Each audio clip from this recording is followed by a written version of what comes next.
하나님 말씀 같이 보겠습니다. 이 시간 지나가는 말씀은 누가복음 14장 25절로 33절까지 말씀입니다.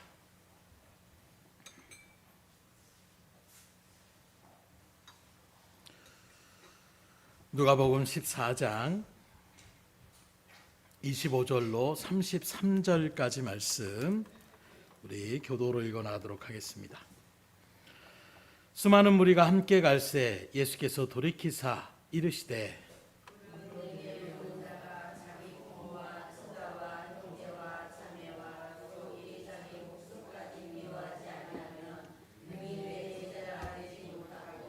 누구든지 자기 십자가를 지고 나를 따르지 않는 자도 능히 내 제자가 되지 못하리라.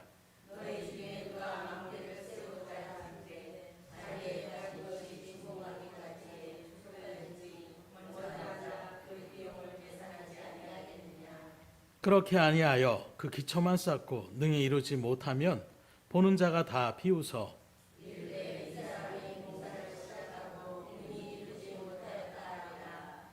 또 어떤 임금이 다른 임금과 싸우러 갈 때에 먼저 앉아 1만 명으로서 저 2만 명을 거느리고 오는 자를 대적할 수 있을까 헤아리지 아니하겠느냐.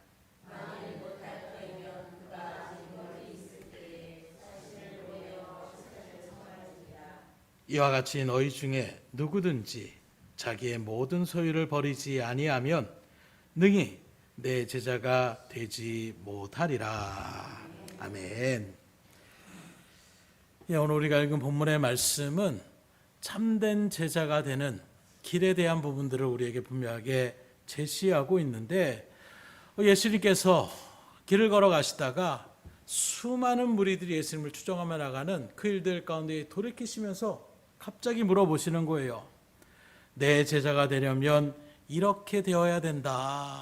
그러면서 자기를 따라오는 수많은 무리들, 아마 그 무리 가운데서는 주님을 갖다가 믿음으로 영접하여 진정한 하나님의 아들로서 메시아로 그렇게 쫓아갔던 사람들도 있을 것이고, 뭔가 또 기적을 밝히거나 뭔가 또 희한한 일을 벌일까 하는 마음으로 구경과 같이 쫓아갔던 그런 사람들도 있었을 것입니다. 많은 사람들이 모여 있고 뭉쳐 있으면 그 안에서 사람들의 어떤 한 개인의 모습들을 찾아보기가 참 힘들어요. 그런데 그런 많은 사람들의 일들 속에서도 자녀들이 만약에 군대 행렬 가운데 있으면 부모는 그 가운데에 자기 자녀들을 기가 막히게 찾아내더라고요. 수백 명, 수천 명이 있는 그 일들 속에서도 부모가 제일 먼저 하는 일은 무엇입니까? 와, 저 사람 멋있다. 아, 저 사람 키가 큰데, 이런 일들에 잠깐 눈길이 가지만 그 순간부터 계속 누구를 찾느냐? 내 자녀가 어디 있느냐? 그 자녀만을 찾으려고 눈을 아주 크게 뜨고 왔다 갔다 하면서 저기 있네, 저기 있어 라고 그렇게 찾아가는 것처럼 오늘 주님께서도 마찬가지예요. 많은 사람들이 야우 몰려다닌다고 해서 그 모든 사람이 주님의 어떤 은혜의 뜻 가운데서는 참된 제자가 아니라 그 일들 속에서도 정말로 보석과도 같이 진정으로 주님 앞에 인정받을 만한 그런 제자의 모습이 있다는 것을 얘기하고 있어요. 곧 여기 능히 내 제자가 되리라, 능히 내 제자가 되지 못하리라 이렇게 말씀하는 것은 여기 있는 모든 사람이 다 제자일 수 없다는 거예요. 오늘 이 말씀이 등대교회에 선포된다라면 많은 고민이 되지 않겠습니까? 과연 나는 예수님의 참된 제자인가? 아니면 무리 중에 한 사람인가? 오늘 이 말씀을 잘 여러분들이 상고하며 나갈 때에 하나의 무리로 끝나는 것이 아니라 정말 하나님 앞에 인정받는 참된 제자의 자리 가운데 설 수 있기를 주님으로 축원합니다. 그래서 무리냐 제자의 구별의 기준은 어디에 있냐라는 거예요. 정말로 예수님께서 찾고 계시는 제자는 어떤 자가, 어떤 삶을 살아가는 자가 주님께서 그래 넌 내 제자가 맞다 이렇게 얘기할 수가 있을까? 먼저 주님께서 오늘 말씀하시는 것을 바라보면 주님을 제일로 사랑하는 사람이 예수님의 제자의 자격 가운데 선다라고 말씀하고 있어요. 26절의 말씀을 다시 보니까 물은 내게 오는 자가 자기 부모와 처자와 형제와 자매와 더욱이 자기 목숨까지 미워하지 아니하면 능히 내 제자가 되지 못하고, 여기 능이라는 말은 이런 사람은 결코 제자가 될 수 없다라는 거예요. 어떤 사람입니까? 바로 부모와 처자와 형제자매를 또 자기 목숨까지 미워하는 자가 주님의 제자가 될 수 있다는 거예요. 여기서 미워한다라는 말은 우리가 요한복음에서도 비슷한 맥락으로 우리가 말씀을 상고한 것처럼 그 사람을 갖다가 아이 저 왼수 같은 마누라, 아이 저 왼수 같은 내 남편, 이렇게 얘기하라는 것이 아닙니다. 이 미워한다라는 의미는 덜 사랑한다라는 것을 표현하고 있어요. 곧 한마디로 하면 예수님보다, 하나님보다 사람을 더 사랑하며 나가는 사람은 결코 내 제자가 될 수 없다라는 것입니다. 결국 이 말씀은 내 주변에 있는 사람들을 미워하라는 말씀이 아니라 우선순위를 바로 세우라는 거예요. 누구를 먼저 우선순위에 세우느냐, 이게 우리의 삶의 일들 가운데 이게 서 있지 않으면 주님의 제자가 될 수 없다는 거예요. 곧 오늘 말씀은 이런 일들 가운데 정합하면 누가 예수님의 제자가 될 수가 있느냐, 그 어떤 사람의 말들보다, 그 어떤 사람들보다 나는 주님이 최고입니다, 나는 주님을 최고로 사랑합니다, 나는 주님의 명령이라면 그대로 순종하며 나가겠습니다 하는 사람이 주님의 제자가 될 수 있다는 거예요. 내 말은 이거다. 아 주님 제가 지금 바빠서요. 아 주님 내가 누굴 만나야 돼서요. 아 제가 지금 그 사람 때문에 안 됩니다. 아 제가 지금 이런 상황 가운데 안 됩니다. 우리가 이런저런 우선순위를 갖다가 바꿔버리고 핑계를 대고 변명을 난다라면 오늘 주님 말씀하는 거예요. 능히 그런 사람은 내 제자가 될 수가 없다는 거예요.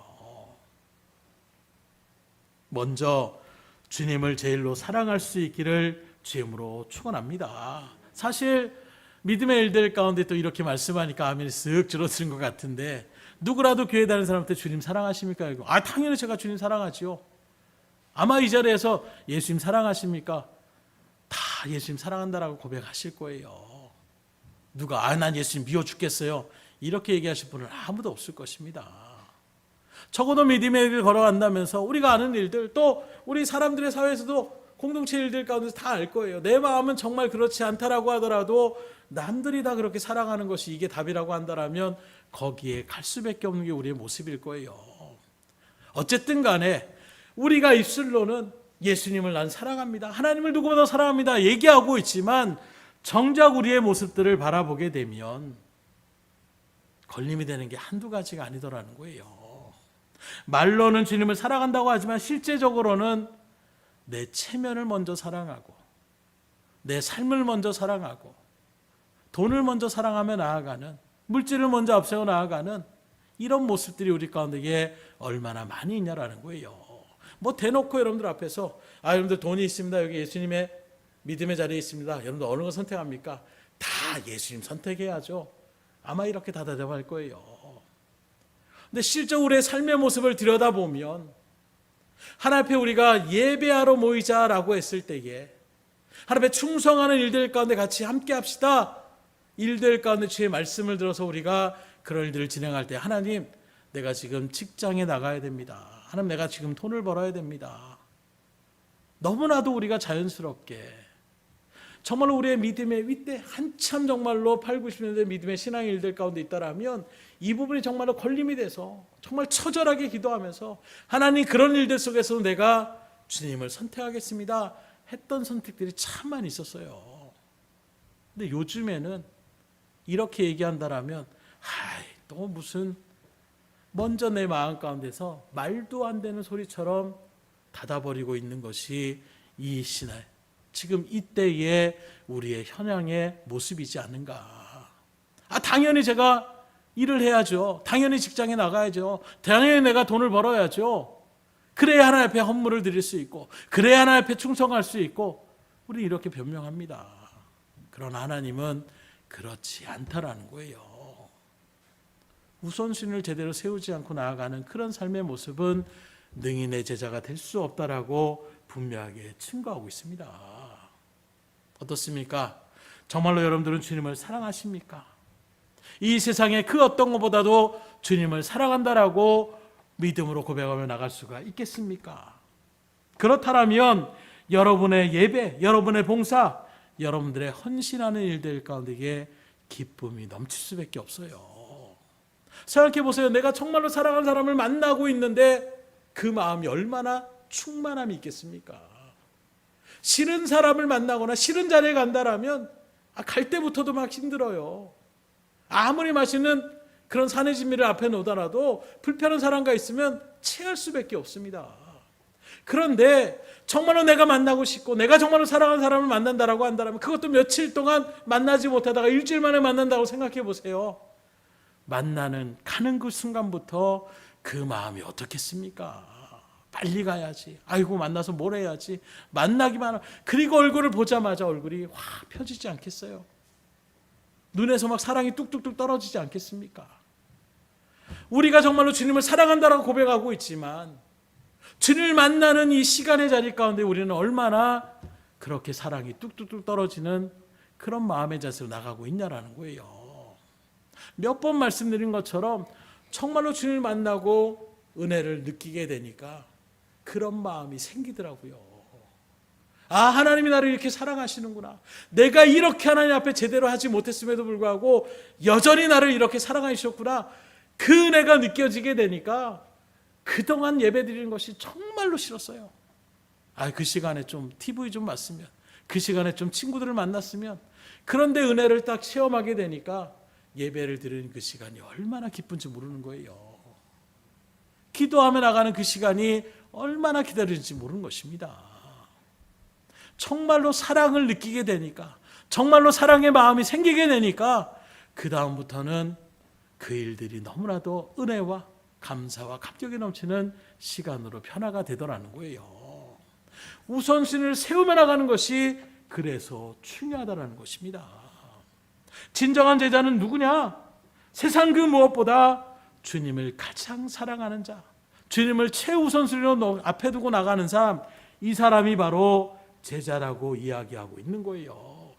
그래서 부활하신 주님께서 갈릴리로 다시 돌아갔던 그 베드로를 찾아가셔서 이런 것처럼 물어보지 않습니다. 뭐 물어봅니까? 너 정말로 나 사랑하느냐? 너 정말로 나를 사랑하느냐? 너 정말로 나를 사랑하느냐? 사랑에 대한 부분만을 3번 물어보시는 거예요. 왜요? 주님을 사랑하게 되면, 주님을 최우선으로 삼게 되면 능히 제자의 삶 가운데 설 수가 있기 때문이라는 거예요. 다른 거 필요한, 너 얼마를 더 벌어야 돼? 야, 물고기 얼마나 더 잡아야 돼? 사람들 얼마나 더 데리고 와야 된다? 이걸 제시하는 것이 아니에요. 정말로 주님의 제자의 삶, 하나님 맡겨진 복음 증거의 삶을 살아가려면 가장 첫 번째가 무엇이냐? 하나님을 사랑하는 마음이 있어야 된다는 거예요. 그 마음이 있으면 주님의 말씀에 순종하며 나가는 것이고, 그 말씀 붙잡고 온전하게 주에 맡긴 사명을 감당해 나갈 수가 있는 것입니다. 그런데 정작 오늘날 우리의 모습은 어디에 있냐는 거예요. 정말 주님이 찾고 계시는 제자의 모습에 속하고 있습니까? 아니면 허다한 무리에 속하고 있지 않습니까? 많은 사람들이 여전히 하나님을 사랑한다 하지만 정작 그 삶의 모습을 들여다보면 하나님에 대한 사랑의 우선순위가 2차, 3차, 4차로 그렇게 멀어지고 있어요. 자녀를 제일 사랑합니다. 우리 가족을 사랑합니다. 누구를 사랑합니다. 물질을 사랑합니다. 명예가 있어야 됩니다. 그리고 마지막에 한참 뒤에 제가 주님도 사랑합니다. 이렇게 우리가 고백하며 나가고 있지 않냐라는 거예요. 그러다 보니까 살아가는 사람들을 위해서는 온갖 물질과 마음과 노력을 아낌없이 그렇게 우리가 쏟아붓습니다. 자녀를 위하여 얼마나 쏟아봐요. 요새 아까도 말한 것처럼 3포 세대, M포 세대라고 얘기하는 것처럼 자녀들을 왜 낳으려고 하지 않습니까? 막상 자녀들이 생겼을 때에 자녀들에게 그렇게 하는 것이 그 돈이 만만치 않더라고요. 학원을 보내고 이런저런 교육을 시키고 입히고 먹이고 이런 일들의 모습들이 부모들이 자기들은 그만큼 먹지 못하고 자기들은 그만큼 여러 가지 일들을 하지 못해도 자녀들에게 쏟아붓는 그것이 왜요? 그만큼 자녀를 사랑하니까 그렇게 하지 않습니까? 정말로 그만큼 주님을 사랑하며 나가고 있지 않냐라는 거예요. 주님의 몸된 교회를 위해서 믿음의 동역의 일들 가운데 서는 일들 가운데에 우리는 얼마나 마음을 쏟고 있습니까? 참 부끄럽더라고요, 저도. 그래서 일들 가운데, 없는 가운데 정말로 헌금을 드리는 것 자체도 굉장히 부담스러울 때가 있어서요.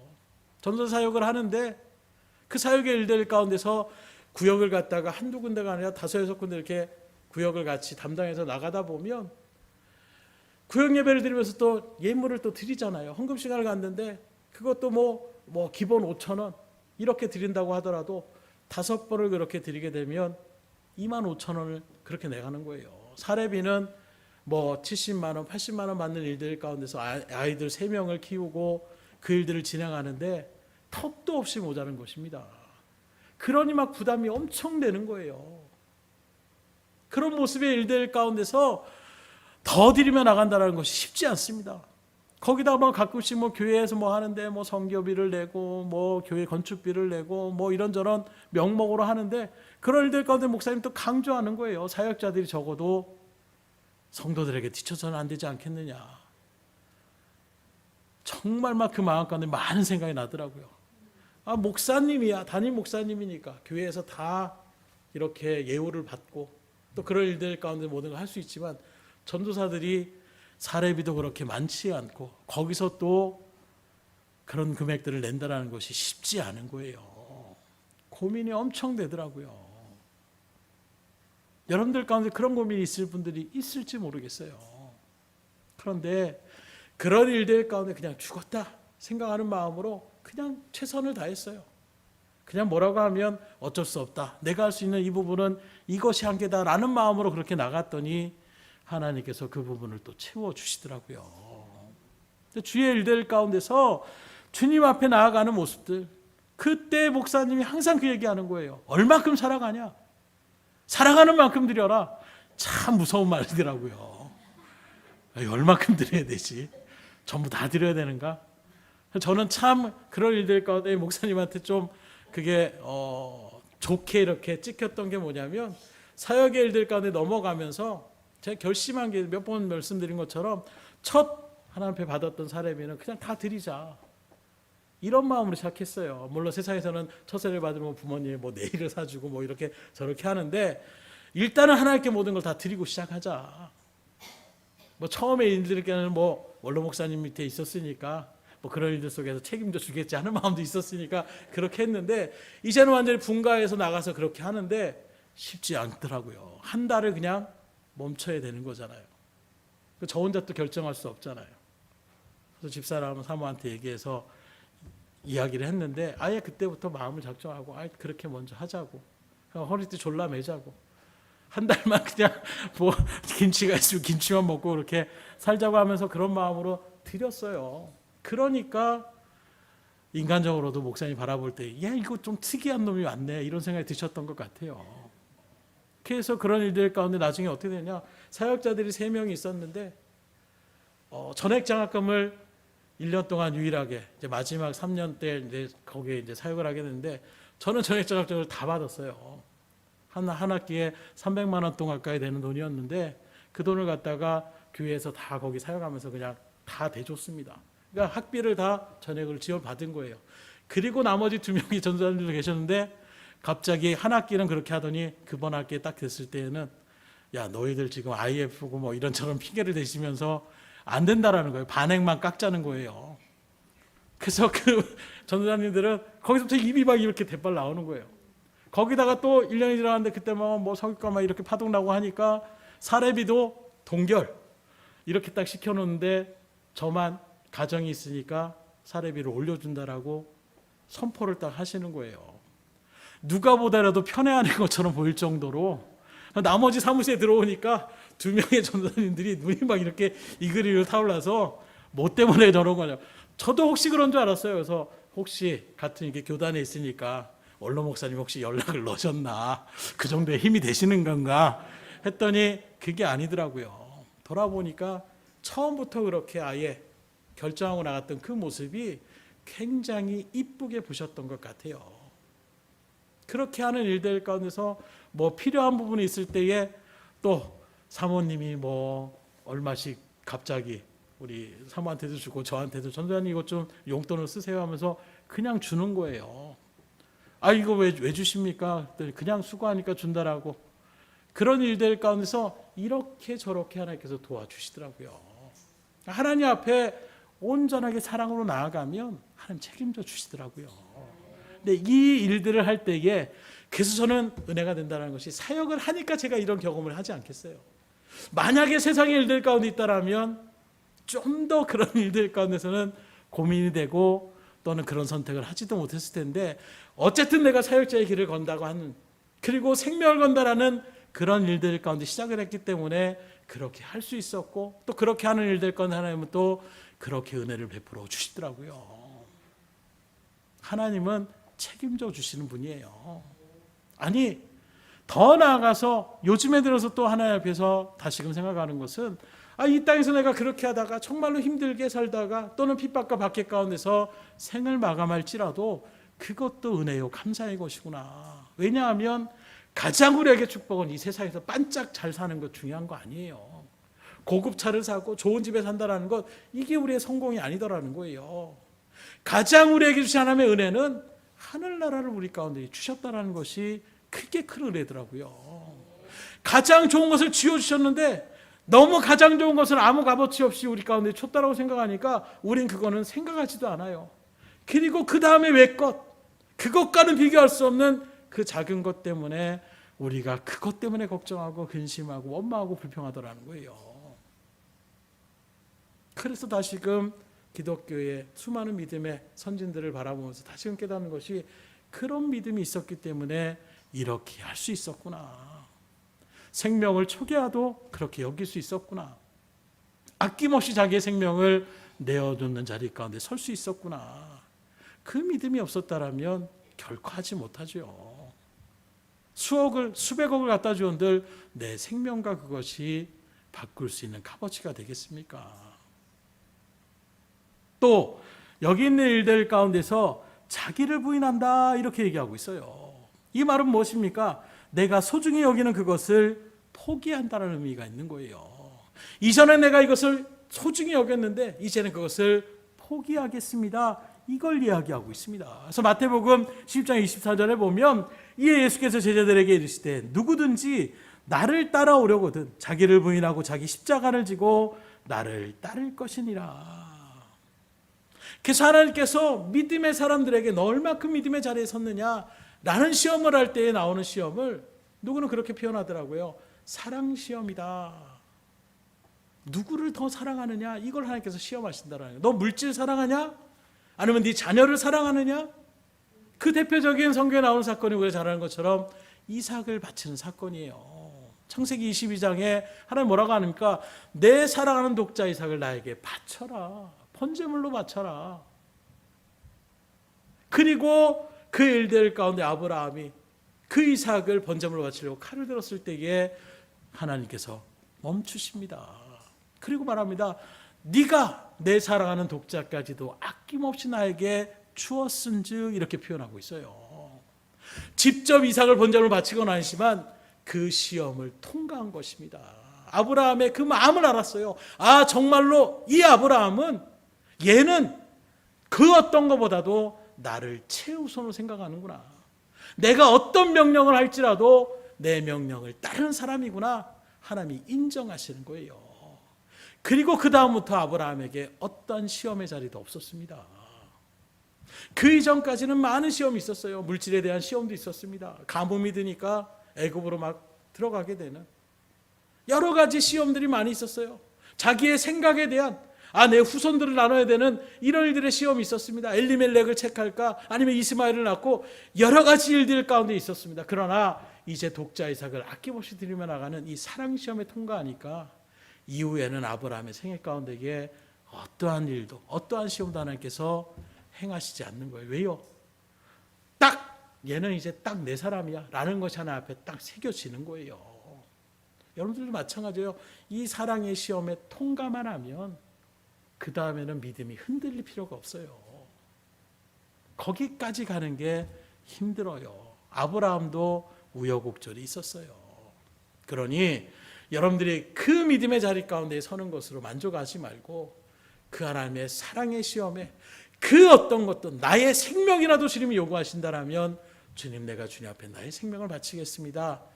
이 믿음을 소유하며 나갈 수 있기를 주님으로 축원합니다. 그럼 하나님, 그래 너 한번 죽어보자 하고 나가시는 분이 아니에요. 그 시험을 합격하면 그 마음을 주님께서 아시고자 원하시는 거예요. 드려보세요. 사역의 길을 걸어가니까 몇 번을 그렇게 드리게 하시더라고요. 그리고 정말로 나 자신을 버립니다. 포기합니다. 이만큼 말할 것도 있고, 이만큼 화가 나는 부분도 있고, 이만큼 오해를 풀고자 하는 마음도 있었지만 그냥 낮췄어요. 그냥 버렸습니다. 그랬더니 하나님께서 책임져 주시더라고요. 하나님께 맡기고 그러니까 하나님께서 정말로 여러분들과 같은 은혜의 일들 가운데 또 믿음의 동역자들로 세워주셔서 정말로 등대교회 사역하는 일들이 저는 얼마나 감사한지 몰라요. 얼마나 기쁜지 모릅니다.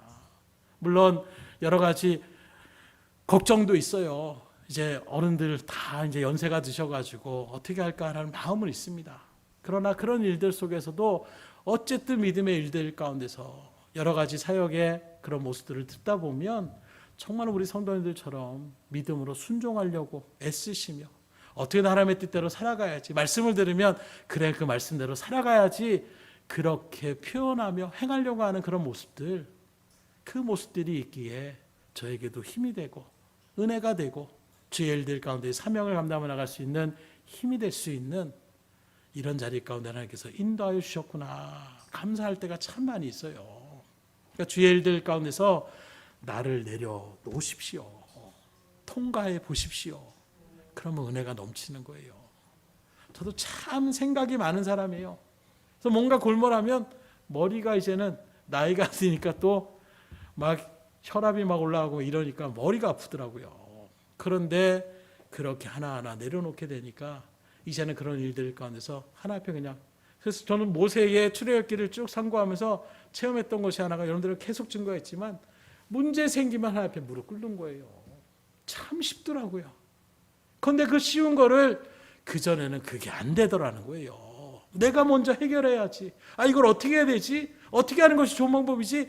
내가 막 거기서 해결하려고 하다 보니까 꼬일 때도 있고 힘들어질 때도 있고 서로 마음이 불편할 때도 있고, 근데 그냥 우선순위 하나 앞에 그 모든 문제를 내려놓는 거예요. 하나님 이런 문제가 있습니다. 이런 일들 가운데 힘듭니다. 하나님 이거 어떻게 해결해야 됩니까? 그냥 주님 앞에 맡기며 나아가니까 하나님께서 풀어나가 주시더라고요. 그러면 다시금 여러분들에게 묻습니다. 여러분들은 주님을 얼마나 사랑하십니까? 정말 아브라함처럼 내 사랑하는 아들, 내 사랑하는 딸을 나에게 바쳐라 한다라고 하면 바칠 수 있으시겠습니까? 갑자기 또 정막이 흐르죠. 대표로 한번 물어볼까요? 우리 김종민 집사님이 믿음이 내가 보기에 참 좋은 것 같은데 어떻게 하엘이 바치라고 하면 바칠 수 있겠습니까? 아직 멀었습니다. 이런 솔직한 면도 맞아요. 내가 없는데 있는 척하는 거 하나님 기뻐하지 않으세요. 하지만 내가 아직 부족함을 내가 스스로 알고 이제 그래도 내가 바꿔나가야지 하는 마음으로 우리가 나가는 것이 중요해요. 그렇게 나가실 거죠? 아직 멀었습니다 하는 말은 계속 나가겠다는 말이죠. 그냥 그렇게 멈출게요 하는 말은 아니잖아요. 멈추면 안 돼요. 거기까지 내가 아직 이런 부분이 부족하구나. 그리고 그걸 깨트리려고 나가실 때에 하나님께서 계속 그런 부분들을 건드려 주실 거예요. 그때에 이 말씀 기억하시고 내려놔 보십시오. 보다 더 큰 은혜의 자리 가운데로 인도하여 주실 것입니다. 그래서 목사님들도 그런 얘기를 많이 하죠. 이삭이 죽었냐? 죽질 않았잖아. 이렇게 얘기하잖아요. 그 마음을 드리면 되는데 우린 또 정직하니까 내가 마음이 없는데 그런 척은 못합니다. 이런 분들이 또 의외로 많이 계시더라고요. 그래요. 척은 안 좋아요. 그러나 그렇다고 해서 내가 내 마음은 본성을 이었습니다 하고 멈추면 안 되고 계속 그런 정말로 주님을 사랑하는 마음으로 바칠 수 있는 믿음의 자리 가운데 우리가 소망을 품고 나갈 수가 있으셔야 돼요. 그럼 하나님은 우리를 엄한 대로 부르시는 분이 아니에요. 그 시험을 통해서 너 한번 죽어봐라, 고생해봐라, 이게 아닙니다. 그것을 통해서 하나님은 더 큰 축복과 은혜를 주시려고 우리를 그런 연단의 자리 가운데 이끌어 주신다는 거예요. 근데 사단의 시험에는 너무나도 쉽게 흔들려요. 사단은 오히려 우리를 잡아먹으려고 하는데, 야 물질이 얼마나 좋은데 그거 가져와, 이거 지어주면은 괜찮아. 그게 전부인 줄 알고 우리는 너무나도 그래 당연히 내가 그거 선택해야지. 그게 멸망으로 가는 길을 모르고 그런 시험에는 너무나도 쉽게 우리가 유혹을 당하면서 정작 하나님의 연단에는 철벽을 치고 우리가 나가지 않는다면 어떻게 되겠어요? 우선순위를 바로 세울 수 있기를 주님으로 축원합니다. 둘째로 주님의 제자가 되려면 어떻게 됩니까? 십자가를 치는 대가를 지불하셔야 돼요. 세상에서도 그런 말 있죠. 공짜는 없다. 그래서 막 요새 인터넷 뭐 이런 데 들어가다 보면 무료로 뭐 나눠줍니다. 뭐 이런 얘기 참 많이 해요. 아시는 분은 아시겠지만 무료 없어요. 가끔 막 이렇게 인터넷에 얘기합니다. 상담 전화하시면 그냥 상품 다 드립니다. 근데 항상 그러면서 제가 사모하고 얘기해. 저거 전화하면 줄까? 주긴 주겠죠. 그런데 그걸 주는 대가를 치르려고 한참 상담을 해서 뭐라도 가입을 하게 만들려고 그 자신감으로 그런 일들을 하겠죠. 또 저 같은 성격에 그냥 공짜로만 그냥 그렇게 얘기하는데 그건 아니고요. 그냥 물건만 주세요. 이렇게 얘기할 수도 있겠습니까? 또 한국 사람들의 특징이 또 그런 부분이 없잖아 있기 때문에 그렇게 나가는 방식들을 참 많이 하더라고요. 어떤 분이 또 그런 얘기를 하더라고요. 중국에 옛날에 얘기를 하는데 길 가는데 갑자기 메이크업을 갖다가 예쁘게 해준다라고 그래가지고 뭐 시간도 남아서 쫓아갔대요. 그랬더니 화장을 싹 지우더랍니다. 그리고 반쪽을 갖다가 예쁘게 메이크업을 하고 그 다음에 이쪽을 하려면 돈을 내라는 거예요. 그래서 제가 남자들은 모르니까 그럼 그냥 지우면 되지. 그런데 여자들은 그 화장을 갖다가 도구도 챙기지 않고 왔다가 얼굴이 반쪽은 화장이 돼 있고 반쪽이 안 돼 있으면 완전히 틀려지는 모습에서 어쩔 수 없어서 그래서 그렇게 값을 지불했다. 그러면서 하는 말이 공짜는 없다라는 거예요. 세상뿐만 아니라 믿음의 일들도 마찬가지예요. 하나님은 항상 우리에게 요구하시는 것이 있어요. 이렇게 하면 이걸 주겠다라고 말씀하고 있어요. 그런데 우리는 이렇게 하면 그건 싹 빼버립니다. 그리고 하나님 사랑이시니까 다 주시는 분이야. 이렇게 우리가 받아들일 때가 있어요. 그렇지 않습니다.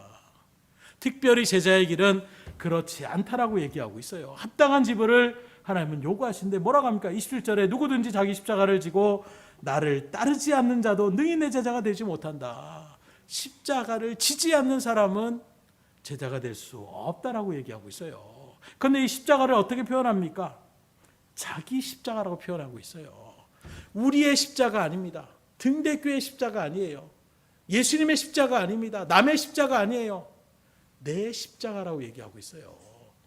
다른 사람이 지는 것이 아니라 내가 감당해야 될 사명이라는 것입니다. 내가 감당해야 될 맡겨진 일이라는 것을 이야기하고 있어요. 그 일에 대한 합당한 자리에 서야 능히 내 제자가 될 수 있다라고 증거하고 있는 것입니다. 그래서 이 세상도 말씀드린 것처럼 온갖 꿈과 비전을 다 갖고 있어요. 그러나 그것을 이루지 못하는 일들 가운데 가장 큰 이유는 바로 무엇이냐? 그만큼의 대가를 지불하지 않으면 이룰 수 없어요. 예를 들어서 좋은 학교에 들어가려면 어떻게 됩니까? 그만큼 시간을 투자해서 공부를 해야 되는 거예요. 그게 대가를 지불하는 것입니다. 공부 안 하고 맨 놀고 있다가 대학은 좋은 데 가게 해주세요. 할렐루야 아멘. 안 되더라고요. 저도 예전에 공부 안 하고 시험 나갔는데 떨리는데 하나님 지혜를 주세요. 하나님 택도 없더라고요. 네 실력은 이거야. 하나님이 처절하게 알게 하시더라고요. 공부해야 되는 거예요. 시간을 투자하지 않고 공짜로 뭔가를 누리려고 하면 안 된다는 것입니다. 돈을 벌려는 것도 마찬가지예요. 그만큼 내가 투자를 하고 생각을 하고 지혜를 짜내고 열심으로 일해야 돈을 벌 수 있는 것이지 아무것도 안 하는데 누가 갑자기 돈을 던져줍니까?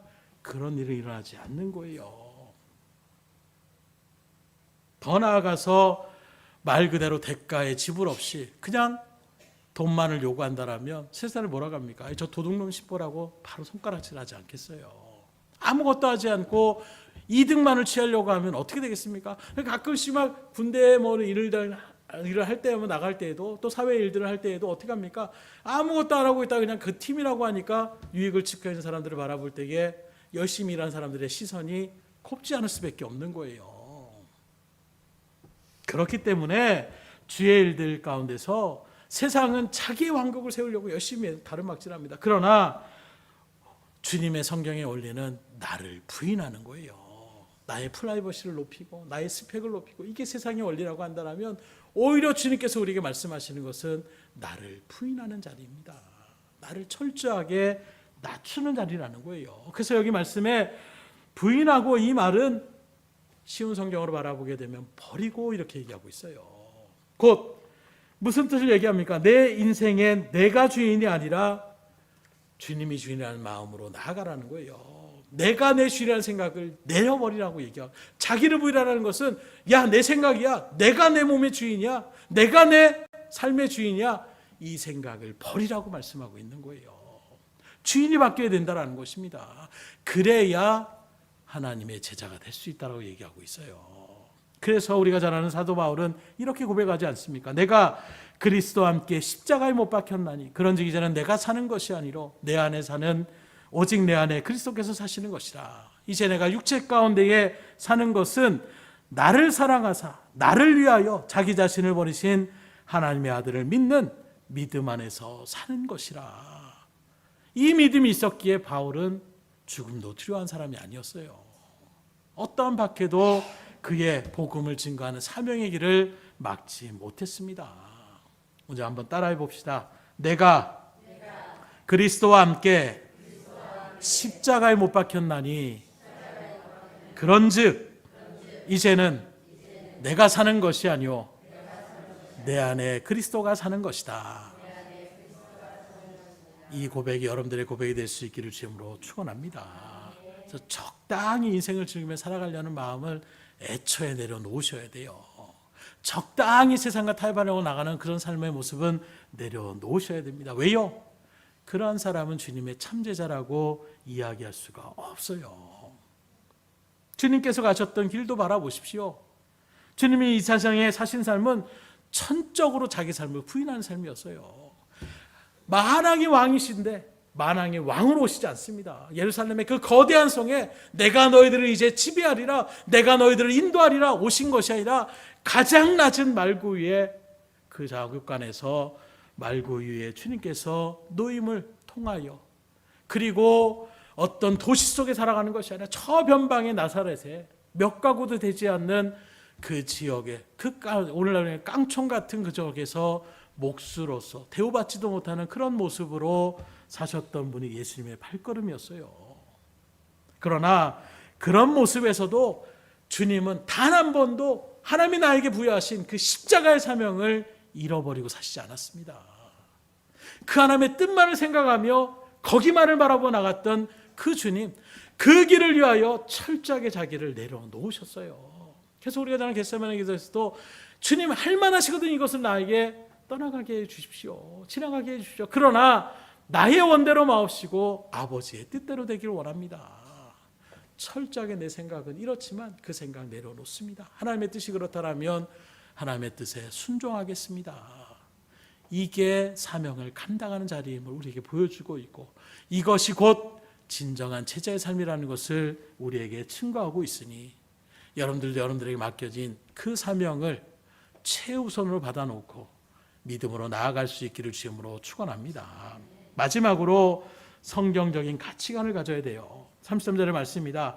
이와 같이 너희 중에 누구든지 자기의 모든 소유를 버리지 아니하면 능히 내 제자가 되지 못하리라. 그럼 여기 모든 소유를 버리지 아니하면, 이단과 사이비는 이런 말씀들 잘 캐치합니다. 그래서 여러분들 보십시오. 모든 소유를 버리라고 하지 않습니까?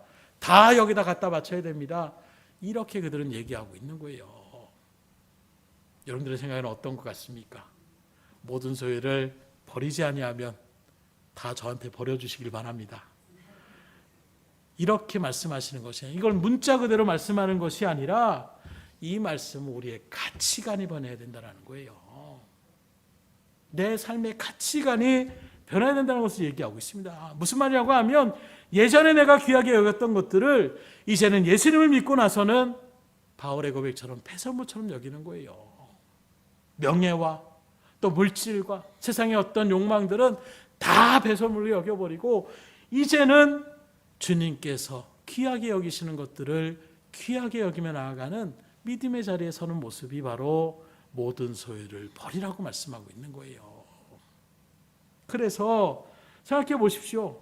예수님 믿기 전에는 예배의 자리 가운데 가는 것이 뭐 그렇게 대단한 것이겠어요.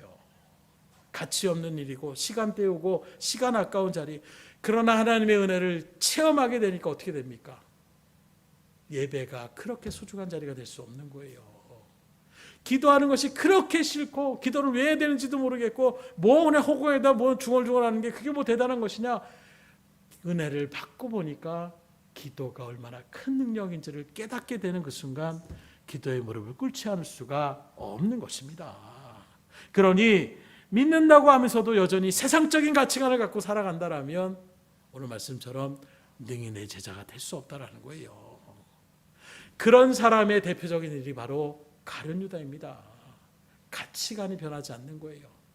계속해서 주님께서는 세상의 영광을 취하며 나가는 것이 아니라 내가 지금 걸어가는 길은 다윗과 같은 그런 영광의 일들 가운데 로마를 몰아내고 뭔가 대단한 왕국을 건설하는 것, 이거 아니다. 내가 가는 것은 십자가의 길이다. 구원의 사역이다.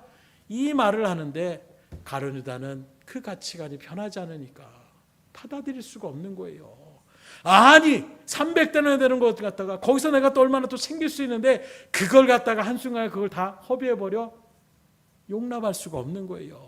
주님께서 계속 바꾸려고 했는 그 마음 가운데서도 마음을 딱 닫아보니까 마지막에 어떻게 합니까? 결국에는 물질에 사무쳤던 그 마음이 은30에 예수님을 팔아넘기게 되는 배신자의 자리 가운데에 서게 되더라는 거예요. 그러게 우리가 믿음의 신앙을 갈 때에 줄타기 하듯이 가시면 안 돼요.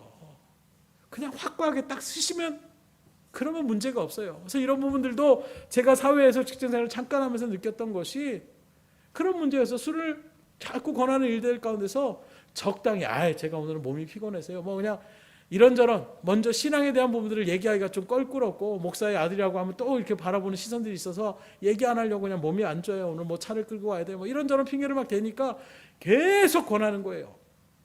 그러다가 하는 순간에 하나님이 딱 고백을 하게 하여 주셔서 딱 잘라서 얘기했습니다. 제가 사실은 목회자 아들이고 저는 신앙생활하기 때문에 술을 먹지 않습니다. 딱 거절을 하니까 그 다음부터는 누구도 기울이지 않고 또 가끔 모르는 사람이 와가지고 술잔을 갖다가 한잔 해 그러려고 하면 옆에 사람들이 알아서 이분은 지금 교회 다니는 사람이고 목사님 아들이니까 술 안 먹어요. 옆에서 딱 얘기를 해버리더라고요. 결단을 딱 하면 끝나는데 미적미적하듯이 나가면 계속 사단은 치고 들어와요. 믿음으로 아예 딱 결단해 보세요. 그때 역사가 일어나더라고요. 그때 하나님께서 나를 지켜주시는구나. 그때 하나님께서 나를 보호해 주시는구나. 그때 하나님께서 지금도 살아계시는구나. 이걸 느끼는데 자꾸 줄다리기 하는 건 무엇입니까? 내 생각으로 어떻게든 그걸 좀 묘문하고 싶어하는 마음. 그러니까 하나님이 개입하지 않으세요. 그래 네 할 대로 한번 다 해봐. 그리고 그 다음에 더 이상 내가 할 수 없는 그 일들 가운데 섰을 때에 온전하게 주님께 맡길 때에 그때에 하나님께서 나를 붙잡아 주시는구나. 인도하여 주시는구나. 보호하여 주시는구나. 그때 깨닫게 되는 것이고 그러면 우리의 믿음은 한 단계 성장할 수가 있는 거예요. 그러니 주의 일들 가운데 믿음의 자리를 지켜나갈 수 있기를 주임으로 축원합니다. 그래서 신앙생활하는 일들 가운데 가장 힘든 게 뭡니까? 라고 얘기한다면 많은 사람들이 새벽 예배를 얘기합니다. 물론 아예 애초부터 난 새벽 예배는 나하고 상관없는 거야 하는 사람들은 상관이 없겠지만 특별히 사역의 길을 걸어가려고 하는 사람들 가운데 이건 정말 화두가 될 수밖에 없더라고요. 저도 마찬가지였어요. 다른 거 몰라도 매일같이 새벽에 일어나가지고 예배를 인도하며 나간다. 이게 할 수 있을까? 나도 잠이 좋은데 이런 마음 가운데 섰을 때 참 힘들더라고요. 고민을 무지하게 해서 그걸 놓고선 한 서너 시간 동안 전도사들끼리 신학생들끼리 모여가지고 토론을 막 하는 거예요. 이거 왜 생긴 거냐? 성경적인 근거는 있는 거냐? 한국 교회만 있는 거래. 미국이라 뭐 이런 데는 안 한대. 유럽은 그런 거 없대. 정말? 그러면 왜 우리는 왜 안 되는 거야? 따져봐야 되는 거 아니야? 막 이렇게 얘기하는 거예요. 근데 보니까 예수님이 새벽을 깨워서 기도를 하셨더라고요. 성경적 근거가 딱 제시되는 순간 이건 어쩔 수 없는 거구나. 그리고 마음을 접을 수밖에 없는 것입니다. 주의 일들 속에서 기도의 은혜를 또 체험하면 새벽 기도를 나오라고 하지 않아도 나와서 하세요. 은혜를 체험하고 역사가 막 이루어지기만 등대교회도 한참 기도의 불길이 일어날 때가 돌아보면 언제입니까? 은혜를 체험하는 그때였어요. 그러면 말하지 않아도 막 오셔가지고 시간을 내서 기도하시고 짬이라도 뭐 잠깐 회사를 갔다가 돌아오셔도 교회 먼저 들어가서 기도하고 그렇게 가시고, 그런데 뭔가 내 마음 가운데 식어지는 마음이 있으면 어떻게 됩니까? 기도의 자리에 서기가 쉽지 않은 거예요. 지금 여러분들의 신앙 상태는 어느 정도라고 생각하십니까? 주의 일들 가운데에 신앙생활하는 것이 즐겁습니까? 아니면 왜 이렇게 힘들지? 왜 이렇게 어렵지? 이런 마음이 더 많이 드십니까? 하나님을 탓하지 마시고, 사람을 탓하지 마시고, 환경을 탓하지 마시고, 내가 지금 온전한 하나님의 가치관 가운데 서 있지 못한 것은 아닌가, 나를 먼저 살펴볼 수 있기를 주님으로 축원합니다. 제 경험에 의하면 이 가치관이 변화가 없으면 신앙생활이 힘들어요. 저도 힘들었어요. 중학교, 고등학교 때까지 참 힘들었습니다. 애들 다 놀러 가는데 못 놀러 가고, 늘 예배에 그냥 주일학교 때부터 뭐 보조교사로 그렇게 세워가지고 주일날 되면 하루 종일 그냥 교회 안에만 그냥 붙들려 있는 그런 일들 가운데 설 때가 참 힘들었어요. 괴롭기도 했고, 꼭 이래야 되는가 하는 그런 고민도 있고, 반항도 한번 해보고. 근데 은혜를 딱 받게 되니까 예배하는 그 시간이 기다려질 수밖에 없는 거예요. 은혜가 될 수밖에 없는 것입니다. 말씀을 맺습니다. 주님은 지금도 많은 무리 속에서 참된 제자를 찾고 계세요. 여러분들은 정말로 주님의 참제자가 되기를 원하십니까? 그렇다면 예수님을 최우선으로 사랑할 수 있기를 주님으로 축원합니다. 십자가를 칠 수 있는, 대가를 지불하여 주의 일들을 감당해 나갈 수 있는 사명감을 갖고 있기를 주님으로 축복합니다. 나아가 올바른 성경적 가치관을 가지셔야 돼요. 세상적 가치관이 아니라 하나님의 가치관을 가지고 나아가게 되면 능히 예수님의 제자가 될 수 있습니다. 그런 일들 속에서 여러분들 정말로 주님을 사랑하고 합당한 대가를 지불하는 것을 조금도 그 일들 가운데 주저하지 않고 성경적 가치관을 세우는 일들 속에서 허다한 무리에 속하지 마시고 주님의 진정한 제자의 자리 가운데에 자리매김하셔서 하나님의 놀라운 일들을 이루어 나가며 하나님 앞에 칭찬받고 놀라운 복과 은혜를 누리는 은혜의 자리 가운데 설 수 있기를 주님으로 축복합니다. 기도하겠습니다. 주님 감사합니다. 오늘도 주의 말씀 앞에서 우리의 신앙을 점검케 하여 주신 하나님, 말씀을 전하고 있지만 저 역시도 하나님 앞에 담대하게 제가 주님의 참제자가 맞습니다 라고 얘기하지 못할 부끄러움이 있음을 주님 앞에 고백합니다. 그러나 그 부끄러움의 자리 가운데에 부끄러움을 느끼는 것은 다시금 소망을 품고 주님의 참제자의 일들 가운데에 한 걸음 한 걸음 나아가고자 하는 열심을 우리에게 허락할 줄 믿사오니 오늘 말씀에 대한 믿음의 성도님들 역시도 멈춘 자리가 있습니까? 후퇴되는 신앙이 있습니까? 즐겁지 않은 신앙의 일들을 걸어가고 있습니까? 다시금 주님의 참제자가 되어져서 하나님을 사랑하는 마음 가운데에 또 십자가의 은혜를, 나의 십자가를 치는 것을 우리가 주저하지 않고 하나님의 성경적 가치관을 세우는 일들을 통하여 우리의 신앙생활이 풍성케 하여 주시옵소서. 은혜가 넘치게 하여 주시옵소서. 감사의 고백이 하나님 앞에 영광으로 울림이 될 수 있도록 인도하여 주시옵소서. 모든 것을 주님 앞에 의탁드리오며 예수의 손 받들어 기도드렸사옵나이다. 아멘.